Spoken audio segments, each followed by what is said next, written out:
안녕하세요. 로이어 프렌즈입니다. 네, 오늘은 저희가 좀 문제가 되고 있는 그 유튜버, 유튜버죠. 그렇죠. I'm 뚜렛에 대한 이야기인데요. 일단 간단하게 저희가 이제 I'm 뚜렛이 어떤 채널이고, 그 다음에 왜 문제가 되고 있고, 그 다음에 그 이후에 지금 또 형법적으로 또 어떤 게 문제가 될 수 있고, 이런 부분에 대해서 좀 차근차근 말씀을 드리려고 해요. 일단 I'm 뚜렛이라는 채널이 보신 분들도 있겠지만 일단은 그 틱 관련된 장애를 이제 앓으시는 분이죠. 그래서 이제 그분이 그 영상을 올리시면서 어떻게 보면 자기의 그런 모습을 좀 극복해 나가고 있는 그런 이제 좀 좋은 메시지를 전달하는 그런 유튜버였는데, 그렇죠. 응원하는 리플도 많이 달렸던 것 같아요. 네. 근데 이제 그분이 어쨌든 지금 뭔가 이제 문제가 되는 지금 이제 일에 휩쓸렸고, 그리고 사과 메시지까지 이제 전달을 이제 하기에 이르렀는데, 박 변호사님 혹시 어떤 게 문제가 되고 있는 거예요 지금? 사실 최근에 이제 사람들의 관심을 많이 받고 있는 와중에 과거에 그 IM 뚜렛의 그 채널을 운영하시는 분의 그 행적이 좀 진술이 올라오면서 문제가 되기 시작했어요. 일단 과거에 군대를 현역으로 다녀오셨다는 그런 진술이 나왔고, 그리고 2019년 2월 달에는 이제 그 래퍼로서 앨범까지 냈다고 하더라고요.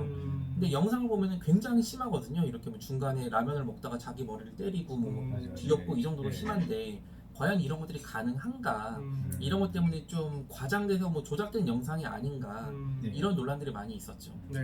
그런데 지금 어쨌든 그런 영상들이 올라왔는데 그 이 정도가 사실은 이제 이런 게 다 가능한지 이런 게 좀 문제가 될 것 같고, 특히나 이제 사과 영상이 올라왔는데 거기에 처방전, 처방전에 그 약이 어느 정도 이제 처방을 받았다 이런 내용들이 있더라고요. 일단 그분이 사과 영상을 올렸어요. 사과 영상을 올린 내용을 간단하게 말씀드리면, 자기가 직장애가 있는 것은 맞다. 네. 근데 영상을 올릴 때 좀 과장해서 올린 건 맞다. 이런 식으로 인정을 했어요. 그러면서 자기가 실제 처방을 받은 게 있다면서 처방전을 공개를 해가지고 오픈을 딱 이렇게 시키셨거든요. 네. 근데 이제 처방전에 대한 내용 우리가 잘 모르니까, 그렇죠. 저희 또 전문의 출신 전문의 출신 들어보시죠. 예.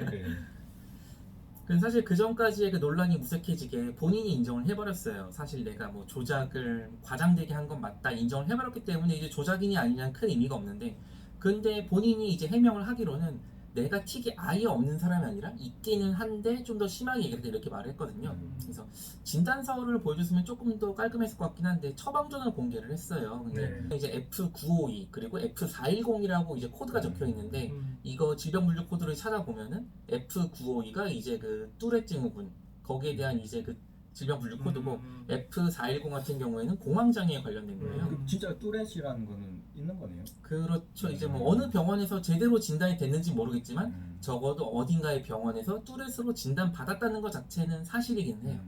근데 여기서 또 문제가 되는 게 이제 약물의 종류랑 그 기간 그리고 약물 용량 이런 것들이 또 요즘은 전문가들이 많다 보니까 보면은 딱 보이거든요. 일단 약물 용량이 좀 적은 편이에요. 일반적으로 이제 뚜렛 증후군이라고 하면은 이제 특장애 중에서도 심각한 분들인데, 그런 분들이라고 하기에는 너무 좀 이제 용량이 적다는 거죠. 그리고 또 이제 약물 처방 기간도 이제 장기간 이제 그 뚜렛 증후군 관련해가지고 약물을 먹었던 분이라고 하면은 보통 이제 4주 아니면 그 이상 이렇게 처방을 받거든요. 한 번에 네, 한 번에 이제 자주 병원 오기 힘드니까. 근데 보면은 딱 일주일이에요. 거의 최소 용량을 볼 수가 있는 거거든요. 그렇네요. 그래서 이런 부분 때문에 좀 더 지금 논란이 가속화되고 있는 거죠. 네. 일단 그래서 처방전까지 공개가 됐는데, 그러면 지금 이 영상에서 사실 문제가 됐던 게 그 광고 수익이 그렇죠. 엄청났어요. 기사를 봤어요. 8,000불? 어마무시하네요. 그렇죠. 저희 채널이 얼마죠? 그건 삐. 그래서 이제 조작된 영상을 올리고, 그래서 그 조회수를 이용해서 이런 광고 수익을 벌어들인 게 아닌가. 그래서 이거에 대해서 소위 말하는 형법적으로 사기죄 아니야? 그렇죠. 그렇죠. 흔히들 말씀할 수 있는 게 사기죄 문제가 될 그 수 부분이 있고. 정말 궁금해하실 것 같아요. 손 변호사님 어떠세요? 일단은 심정적으로 이거 사기 아니냐 이렇게 할 수는 있지만, 이제 형법상 또 처벌되는 건 좀 다르긴 하거든요. 근데 유튜브 광고 수익을 얻는 부분에 관련해서는 실제 이제 기망행위하고 처분행위 사이에 이 인과관계가 인정되기가 상당히 어려울 것 같아요. 실제 영상을 제공을 하고 누구를 기망을 했는지, 그리고 거기에 따라서 그 구글에서 광고 수익을 어떻게 내주는지 이 부분에 대해서 조금 밝히기가 인과관계 자체를 입증하기가 그렇죠. 굉장히 좀 곤란할 것 같아요. 네. 그렇게 따지면 실제 사기죄는 성립이 좀 안 될 가능성이 높거든요. 네. 그러면 잠깐만 사기죄가 안 된다. 그럼 이대로 뭐야? 그냥 넘어가는 거예요? 그러니까 이거 아예 처벌을 못 이렇게 하는 꿀 거예요. 빨고 그냥 뭐 8,000불 가지고 나르는 건가요? 저도 그렇게 올릴까요? 어떻게 되는 거예요? 이렇게 됐을 때 어떤 법이 적용이 가능한 거예요? 그럴 때는 이제 전기통신기본법이라는 게 적용이 될 수가 있어요. 예, 전기통신기본법 제47조 제2항을 보면은 자기 또는 타인에게 이익을 주거나 타인에게 손해를 가할 목적으로 전기통신 설비에 의하여 공연히 허위의 통신을 한 자는 3년 이하 징역 또는 3천만 원 이하의 벌금에 처한다 라고 되어 있거든요. 근데 이렇게 길게 말하면 사실 잘 모르시겠죠? 그렇죠. 네.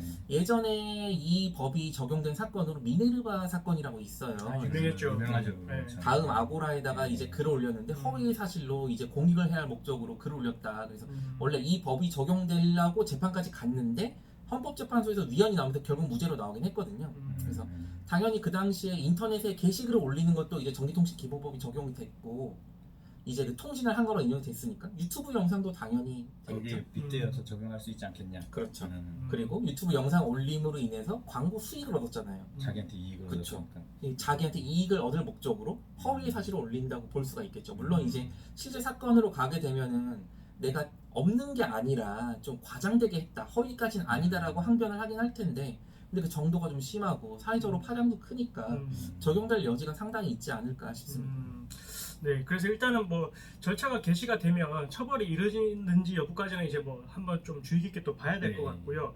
근데 일단 오늘 이제 영상이 올라왔어요. 사과 영상이 올라왔었잖아요. 사과 영상이 올라왔는데 그렇죠. 또 그랬다가 사과 영상이 내려가고, 내려가죠. 예. 근데 또 이제 기존의 영상이 또 올라왔어요. 그렇죠. 예, 그랬다가 또 기존의 영상에 지금 또 광고까지 다시 또 붙었어요. 지금이 저희가 영상 촬영한 시간이 5시 시간? 25분 조금 넘어가네요. 네, 네. 네. 그래서 이게 사실 좀 예. 변하는 게 맨 네. 처음에 사과 영상 내리고 대신 이제 그 위에다가 그림 파일로 헤더로 이제 그냥 아, 뭐 맞아요. 죄송합니다 써놓고 대신 광고는 안 붙이겠습니다라고 하다가 좀 지나니까 헤더도 그렇죠. 그냥 없애버리고 사과 영상도 없애버리고 광고도 다 붙여버리고 아무 일도 없었던 예전 거예요. 채널로 딱 돌아가 버린 거죠. 그렇죠. 예. 제가 볼 때는 그 기사를 보고 다시 채널 돌린 게 아닌가. 이 네. 처벌하기 아. 힘들다는 그 기사를 보고 아. 그럼 올려도 되겠네? 그럴 수 이런 식으로 있겠네요. 된 거 아닌가. 예, 약간 예. 의심. 네, 조금 의심될 네. 수 있겠네요. 네. 어쨌든 그래서 이런 게 만약에 이제 절차가 진행이 되고 처벌에까지 이르게 된다면 이 사건 이후에 이러한 이제 행적들은 조금 재질에 있어서 안 좋게 이제 비춰질 그렇죠. 수도 있어요. 그렇죠. 예, 그래서 어쨌든 뭐 그런 부분도 충분히 인지를 하셨기 때문에 올렸겠죠. 뭐 자기 행동에 대한 책임은 자기가 져야죠. 네, 그렇죠. 네. 어쨌든 지금 뭐 이런 아임뚜렛과 관련해서 이런 논란이 있고요. 그래서 지금 이게 뭐 형법적으로 어떤 게 적용이 될지 여부 이런 게 또 중요할 수도 있겠지만 앞으로가 또 중요하지 않겠어요. 네. 앞으로 또 이런 이제 문제가 불거지면 안 되니까 이 조작과 관련된 이런 방송이 이제 공개가 되고 또 이런 게 또 조회수가 또 올라가고 그걸 통해서 또 기망이냐 아니냐 이런 문제가 생기기보다는 좀 구글 차원에서 조금 미리 이거에 대해서 좀 사전에 좀 미연의 방지책을 좀 마련을 해두면 앞으로 이런 논란에 대해서도 조금 더 선제적으로 대응을 할 수 있지 않을까. 예. 그렇죠. 약관을 좀 강하게 만들어가지고 네. 이런 영상을 올리면 그 채널을 그냥 바로 폭파시키든지. 뭐 저작권 네. 경고하는 것처럼 뭐 그렇죠, 경고를 그렇죠. 줄 수도 있는 네. 거고. 네, 어쨌든 뭐 그런 부분도 한번 생각을 해보면 좋을 것 같아요. 그렇죠. 네. 차기 멀티미디어를 선도할 구글 유튜브에서 먼저 이렇게 바른 방향을 제시해 준다면은 온라인 매체가 아주 좋은 방향으로 갈 수 있을 것 같습니다. AI. 구글 사랑합니다. 로봇인 줄 알았는데. 그러니까. 네, 저희가 오늘은 이제 아임뚜렛과 관련해서 문제가 된 내용이 있었고 그리고 저희한테 좀 계속 법적으로 이제 이런 부분에 대해서 좀 말씀을 해달라고 이제 하시는 댓글들이 많이 있어가지고 저희가 또 급하게 한번 찍어봤고요. 혹시나 이 이후에도 뭐 다른 또 문제되는 사건들이 있으면 저희가 한번 저희의 시각에서 또 한번 또 접근해서 말씀드리도록 하겠습니다. 네, 오늘도 저희 영상 시청해 주셔서 감사합니다. 감사합니다. 감사합니다.